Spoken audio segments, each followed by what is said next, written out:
red flag kok red flag. Apa lampu flash light kayak gitu. Gue nonton gini Call of Star buat tamu gue. Nah, sekarang mindset kita kayak misalkan aku ngamen 1 menit nih mas, konteksnya nih 1 menit dapat Rp1.000. Kalau 60 menit berarti udah dapat berapa? 60.000 toh. Dia cuma modal enyeng minta.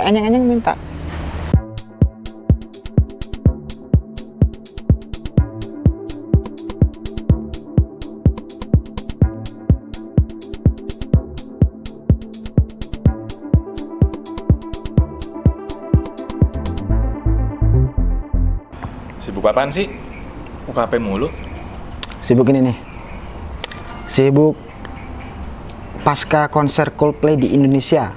Kayak ngerti Coldplay aja. Emang ngerti konser Coldplay? Tahu Coldplay. Aku pernah Coldplay jadi Naruto. Itu cosplay beda lagi. Gue ini tapi lagi bingung ya, kenapa orang-orang tuh kemarin sampai bela-belain pada nonton konser Coldplay yang harganya jutaan. Itu kan berarti yang beli kan kelasnya udah menengah ke atas ya, tapi masih banyak yang pada ketipu. Menurut lu gimana tuh? Menengah ke atas masih banyak yang ketipu. Lagian kaum menengah ke atas tidak mengeneral kalau isi otaknya juga menengah ke atas ya. Lagian tingkat kemampuan seseorang membeli tiket Coldplay itu tidak menentukan strata sosial juga. Soalnya banyak juga yang minjem pinjol. Ayo, demi nonton Coldplay banyak yang minjem pinjol yang akhirnya sekarang banyak yang stres. Banyak curhatan di media-media sosial. Seharusnya tidak seperti ini. Kemarin tuh dari berita yang gue baca, katanya konser Coldplay ini ada yang ketipu 8.000 orang, itu totalnya sampai 15M. Dan mereka ini ketipu sama anak yang masih berusia 17 tahun atau 19 tahun gitu. Tahu dari mana 17 tahun? Ayo. Ada beritanya, dan si anaknya gue udah ke-publish. Jadi dia ini punya 100 tiket, terus dia gandakan seolah-olah 8.000 tiket. Nah, berarti yang 8.000 ini, yang stratanya menengah ke atas, ini berarti kualitas otaknya kalah sama anak usia 17 tahun. Kok bisa ketipu? Kalau lu punya uang 3 juta, lu bakal nonton Coldplay nggak? Kalau di posisiku yo aku mending ini, uang 3 juta mending tak tabung untuk nikah. Loh iya tuh. Sekarang logis ya, kalau misalkan kita di Jogja, kerja di Jogja gajinya itu 2 juta UMR-nya. Kita punya butuh 3 bulan untuk nabung agar kita punya 3 juta. 3 bulan kita nabung cuma dipakai untuk semalam dan ketipu. Wah, itu nyesek mas. Ini nggak bunuh diri ya syukur kayak gitu. Jadi mending ditabung. Tapi lu setuju nggak, kemarin tuh gue lihat berita nih, postingannya si Prilly Latovonsina, kenal nggak? Oh, artis itu? Ya. Yo. Siapa? Artis lah, ganteng-ganteng serigala. Ya. Jadi si Prilly itu kemarin sempat nonton konser kalau nggak salah di Jepang atau gimana. Konsernya siapa nih? Konsernya Coldplay. Nah, terus Komen-komentarnya orang netizen Indonesia itu banyak yang bilang, Prilly, kamu kok tega nonton konser Coldplay, bergembira, saudara kita di Palestina sedang dibantai, sedang dibunuh. Ini make sense nggak sih komentar-komentar kayak gitu? Prilly balas nggak? Prilly-nya nggak balas. Oh, jadi kan postingan orang diposting di TikTok. Oh, repost kayak gitu. Repost. Oh, kalau aku balas netizen kayak gitu, kamu kok tolol, nggak punya uang kok maksain nonton tiket Coldplay di Indonesia yang akhirnya ketipu. Ya netizen kan kayak gitu mas. Netizen kan biasa sih. Lagian sebenarnya konotasinya apa sih? Orang senang-senang sama Palestina. Lagian kadang orang tidak memahami konflik di Palestina secara utuh. Itu tuh Palestina, Hamas, atau apa? Sekarang soalnya kadang biasanya ikutlah. Kayaknya kita jangan terlalu membahas Palestinanya. Lebih baik kita bahas yang lain lah. Soalnya saya agak beda ini. Oke, kalau kita ngomongin tiket Coldplay ini kan berarti berhubungan nih. Orang-orang tiket paling murah aja kemarin Coldplay itu 800.000, terus 3 juta, yang paling mahal itu sekitaran kemarin 11 juta. Enggak, 800.000 paling murah. Itu nontonnya di tribun mana tuh? Itu nontonnya di yang di luar stadion, stadion. Samping mana sampai stadion? Sampingnya. Jadi dia ngelihat Coldplay dari sisi samping. Sisi samping. Stadion Gelora Bung Karno. Ya, dari sisi tribun. Iya, Gelora Bung Karno kan tribunnya tinggi. Sisi samping 800.000. si Chris Martinnya itu dari samping. Enggak, berarti cuma ngeliat bukan Chrisnya yang dilihat, kepalanya tok. Doang. Ya. Iya, kepalanya tok lihat dari jauh. Aku aja nonton konser Dewa 19 di Hotel Tentrem. Iku 750.000. Iya. Iku apa enggak kelihatan banget loh di atas loh. Apalagi iki Gelora Bung Karno dengan tribun yang sangat besar tinggi. Ya paling nonton gini, paling nonton kayak red flag kok red flag. Apa lampu flash light kayak gitu. Gue nonton gini Call of Star tamu gue. Nah, karena ini kemarin baru aja Coldplay, ini kan berarti berhubungan. Orang pada rame bela-belain nonton Coldplay, tapi orang juga rame-rame pada ngeluh soal susah nyari kerja di Indonesia. Mending ke Palestina. Ngapain tuh? Perang. Tadi netizen ngegurui Prilly Latukonsina kan yang lagi di Palestina lagi nangis-nangis diserang sama Israel. Kok kamu bisanya bahagia, seneng-seneng? Lah ya udah kamu misalkan di Indonesia nih. Lah kamu aja nonton Coldplay kok seneng-seneng padha wae. Kenapa kita ngadain konser sementara saudara-saudara kita di Palestina sedang menderita? Ini dari segi kemanusiaan ya. 3 jutamu kalau misalnya 10%-nya kamu sumbangkan untuk saudara-saudara kita di Palestina, itu membantu banget itu. Jadi buat netizen itu ora waton nek komen nih. Prilly duit oke. Kita ngomongin uang 3 juta. Sekarang nih uang 3 juta gampang nggak sih orang cari uang buat, ada nggak sih pekerjaan yang mudah, cepet, instan buat dapat uang? Nggak ada mas. Kita jual diri aja itu butuh keberanian dan kita butuh waktu 1-3 jam untuk dapat 3 juta. Kita jual diri tuh mas. Konteksnya jual diri suatu hal yang tabu dan tidak dianjurkan. Kalau misalkan mau cari instan dan cepatnya, itu kan kalau untuk cewek-cewek sorry banget itu jual diri. Tapi jual diri pun kita harus punya keberanian dan batin mas tekanannya. Tapi kan sekarang banyak pekerjaan yang gampang buat cari uang. Kayak jadi manusia silver. Manusia silver, batukmu gampang. Nah panas-panas, dikit duit receh, ngumpul ke 3 juta, itu transaksi. Ayo, kowe sekarang gini, sampean di lampu merah ada manusia silver, ngei berapa, ngasih berapa? Biasanya nggak saya kasih. Nah, biasanya nggak kasih. Itu kan rata-rata misalkan 1 menit dia cuma dapat 1.000 rupiah, dia harus hormat berapa kali dan kepanasan kena matahari berapa bulan nih, baru dapat 3 juta. Terus kok tolol, udah capek-capek jadi manusia silver kepanas-panasan ngelontok kulite, dapat 3 juta cuma buat nonton Coldplay. Si lagunya nggak ngerti. Tapi kalau ngomongin fenomena manusia silver, kamu ini nggak sih pilih mana? Bakal ngasih pengamen manusia silver atau pengamen yang disabilitas misalnya? Atau kakek-kakek, nenek-nenek yang kayak kalau kita lihat sekilas, oh ini dia lebih membutuhkan nih. Kamu bakal pilih yang mana nih? Sama-sama gak ngasih lah. Kenapa? Kalau misalkan ada yang kayak gitu, kita jijik malah. Sekarang kita nggak, kalau kita ngomong kemanusiaan ya, difabel pastilah. Kita sesama-sama teman difabel. Tapi coba buat teman-teman difabel itu, dia ngerasa terhina nggak ketika dia tuh diberi sama orang yang sempurna? Kan dia meminta tapi. Nah, meminta ya. Sekarang gini, dia meminta. Konteksnya gimana? Meminta tuh meminta gimana maksudnya? Di Islam boleh nggak? Siapa nih Islam kan? Tapi kan itu zaman dulu pengertiannya. Tapi kalau di kok zaman dulu, zaman sekarang di lampu merah di lampu merah jelas dilarang memberikan orang yang minta-minta kena hukuman 5 tahun penjara. Pejabat minta-minta duit rakyat. Pejabat kan beda, dia korupsi, maling dia itu. Lebih besar mintanya. Tapi kan dia nggak minta, dia maling konteksnya. Gimana sih? Kalau minta tuh minta dia maling kok. Berarti pengamen harus cari cara meminta yang lebih elegan. Ya bukan, pengamen harus berdasi dan otaknya cerdas untuk masuk Senayan biar bisa korupsi. Tapi kan mereka udah menerima keadaan, nggak bisa ngapa-ngapain. Menerima keadaan itu suatu hal yang sangat tolol itu. Keadaan kayak ngono kok diterima. Seharusnya nggak diterima, dan nggak ada keadaan yang diterima, nggak ada. Harus kita tuh harus survive. Solusi lu buat pengamen apa? Jalan terbaiknya?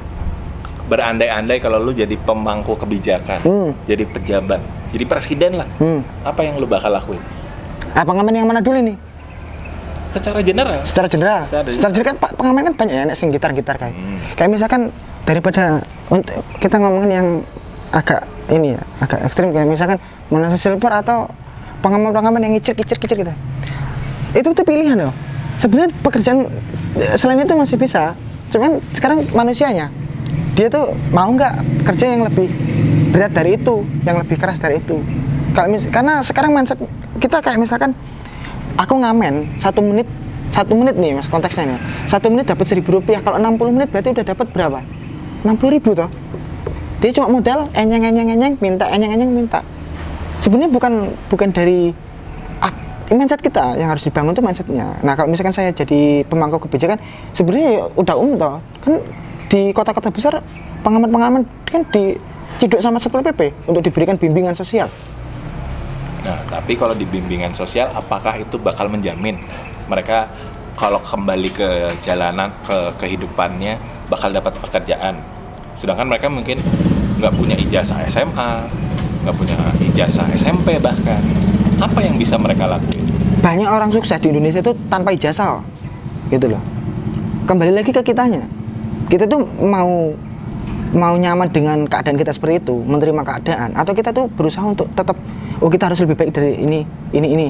Kalau misalnya kita udah nyaman ngamen, aku sehari dapat 60.000, dapat 100.000, 200.000, udah enak nih. Aku ngemis. Sorry nih ya, misalkan kasar, aku ngemis 1 hari dapat 1 juta. Udahlah aku ngemis wae. Kayak misalkan sama kayak orang live di TikTok, joget-joget parkoy, mandi lumpur, mandi apapun itulah, mandi apa namanya, lumpur lapindo itu nggak masalah. Berarti mending ngemis di jalanan atau ngemis di TikTok? Sama-sama nggak mending lah, aneh. Tapi kan lebih elegan. Nggak ada elegan yang ngemis, mana yang elegan? Pengemis mana? Bayangin, dikasih gift di TikTok ya, dikasih gift, kita itu berarti dijadiin kayak mainan mereka, penonton-penontonnya ini. Kita dikasih mawar 1 joget pargoy. Ayo, kita dikasih mawar 1, kita suruh guyur pakai. Bayangin kalau misalkan itu orang tua loh pelakunya. Ya kan, pelaku live TikTok ini kan orang-orang tua. Paling enggak kan, tapi itu menjadi solusi. Solusi atas apa? Solusi jangka singkat. Jadi orang-orang tua yang tadi misalnya, mereka udah nggak ada masa depan nih. Kalau misalnya mereka kalau di Indonesia kan susah. Kalau misalnya usia udah di atas 30-40 tahun, mau ngelamar jadi kasir misalnya barista, mau jadi kasir Indomaret, nggak bisa. Kan ini mending jadi nge-live di TikTok. Harusnya yang ngesannya jangan ke yang itu. Kalau orang tua ya masa daftar Indomaret ya nggak diterima lah. Tapi sama lihat pedagang-pedagang di pasar, pinggir-pinggir jalan, pedagang jajan pasar nggak telepon. Kayak apa namanya, pedagang risol, simbah-simbah kan, itu bisa penjual tahu goreng. Sebenarnya ada cara lain selain merendahkan diri sendiri seperti itu. Channel TikTok, ngemis kayak gitu asli ya. Kayak misalnya punya anak, akhirnya anaknya nggak ngotak juga kalau misalkan mamanya disuruh live di TikTok ngemis joget-joget mandi lumpur, goblok. Tapi kan itu waktu yang lebih efisien. Mereka cuma modal kuota dan mereka berarti memanfaatkan internet dengan lebih semestinya. Nah sekarang kita tanya lagi, kita hidup itu mau untuk apa? Kalau misalnya kita hidup hanya untuk uang, ya akhirnya kayak ngono. Berarti bener kan? Kalau cuma emang orangnya cuma nyari uang, mereka cuma butuh makan, ya berarti sah dong. Ya tapi nggak punya value. Orang itu hidupnya punya value tuh. Berarti itu yang ku bilang, mindsetnya yang harus dibenerin. Dari pemerintah juga harus bukan membenarkan, maksudnya pemerintah juga harus ikut mengawasi, mengontrol. Kalau misalkan kayak gitu kan sama nggak sih sama perdagangan manusia? Misalkan nih orang ada aku lihat pernah live di TikTok itu kayak satu kampung itu orang-orang itu kayak diminta apa kayak ya live TikTok semua gitu dan joget-joget kayak gitu atau meminta-minta, itu kan kayak perdagangan manusia sih. Harusnya pemerintah turun tangan sih. Tapi kan ini asasnya kayak selama mereka ini menerima, mereka juga suka sama suka, nggak ada masalah dong. Mereka juga tidak dirugikan secara ini. Nggak usah ngomong suka sama suka dulu. Suka sama suka ini karena apa? Karena keadaan, karena kebutuhan, atau karena paksaan. Kayak misalkan kalau ngomongin konotasinya suka sama suka, waduh itu ngeri. Kalau misalkan saya ngemetkan sama hubungan laki-laki dan perempuan, suka sama suka, yang awalnya suka sama suka karena udah putus, tiba-tiba si cewek menuntut atau si cowok menuntut, itu gimana? Suka sama sukanya itu gimana dulu? Karena keadaan ya, nggak bisa juga. Berarti cewek-cewek disarkem, mbak-mbak disarkem itu, dia suka atau enggak? Kan kita nggak tahu. sebenarnya dia nggak pengen kayak gitu. Cuma mungkin wadahnya yang belum apa namanya belum tersedia. Kayak misalkan kalau misalkan aku berhenti dari prostitusi, aku harus ngapain, harus kemana, aku bisa nggak diterima sama masyarakat. Nah itu seharusnya ada sosialisasi seperti itu. Kayak di Surabaya dulu Doli kan ada kayak gitu, kamu masih bisa diterima masyarakat, kamu diberdayakan. Kayak misalkan kamu buat tempe, usaha ada UKM kayak gitulah, pemerintah pasti ada itu. Tapi kan kemarin pemerintah melarang live mandi lumpur, bansosnya dikorupsi. Jadi kan masyarakat jadi nggak punya jaminan buat pemerintah menstop live mandi lumpur, tapi bantuan buat masyarakat miskinnya dikorupsi juga sebenarnya. Nah, itu kan mindsetnya yang salah, pejabatnya salah. Terus kemudian rakyatnya juga salah ya. Masyarakat kayak misalkan, masyarakat itu jangan terpaku kayak misalkan apa yang pemerintah berikan kepada kita. Tapi coba misalkan kita mikir apa sih yang kita bisa berikan kepada kita negara ini, kan loh. Jadi jangan menunggu kita itu dibantu. Kalau bisa itu kita yang membantu. Kalau menunggu dibantu ya itu susah lah. Karena apa ya? Pejabat pun ya kita udah rahasia umum lah, kalau pejabat itu korupsi itu rahasia umum. Tapi kalau misalkan itu salah ya masa kita ikut salah, kan gitu. Kita harus lebih baik dari pejabat.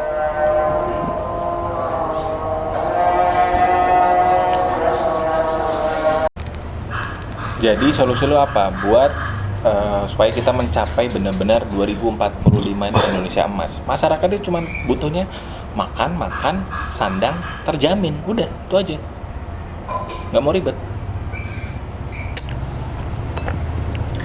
Indonesia emas 2045. Indonesia bisa mencapai Indonesia emas 2045 karena kita kan dapat bonus demografi kan. Kan tingkat kerja. Nah, yang kita bisa mencapai itu kalau politik di Indonesia itu stabil. Karena sementara ini politik di Indonesia kan pecah antara si A dan si B, pendukung A dan si B.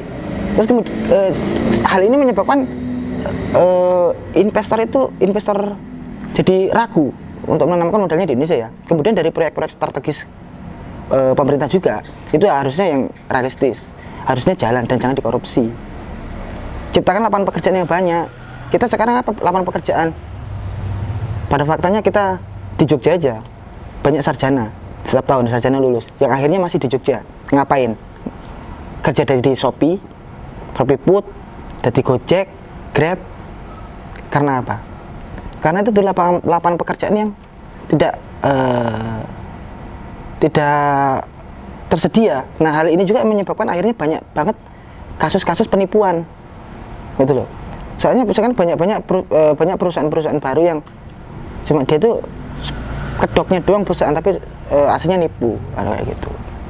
Kalau mencapai Indonesia emas bisa, aku optimis Indonesia emas bisa, asalkan itu tadi politik di Indonesia, pemangku kepentingan di pejabat sana itu harusnya kompak lah. Jadi nggak cuma mentingin ego masing-masing atau partai satu, partai dua harus jadi penguasa, harusnya jadi satu lah. Terus kemudian pembangunan yang bagus dilanjutkan. Pembangunan yang bagus dilanjutkan, program-program yang bagus dilanjutkan. Kalau misalnya nanti kan ganti presiden. Tapi kalau misalkan pembangunan yang bermasalah ya di stop. Nah, gitu loh. Bener bisa Indonesia mas bisa. Tapi manusia gitu bisa nggak di situ? Karena kalau misalkan hobinya ya nyaman sama Shopee Food, sama Grab Food, ya udahlah. Tetaplah malas, tetaplah rebahan dan komitmen pada kemiskinan. Mantap. Oke, terima kasih Mas Ugi. Semoga 2024 terpilih dari Partai Perindo ya. Bukan, saya Partai Umat, Mas. Partai Umat. Partai Umat. Amin Rais. Fix.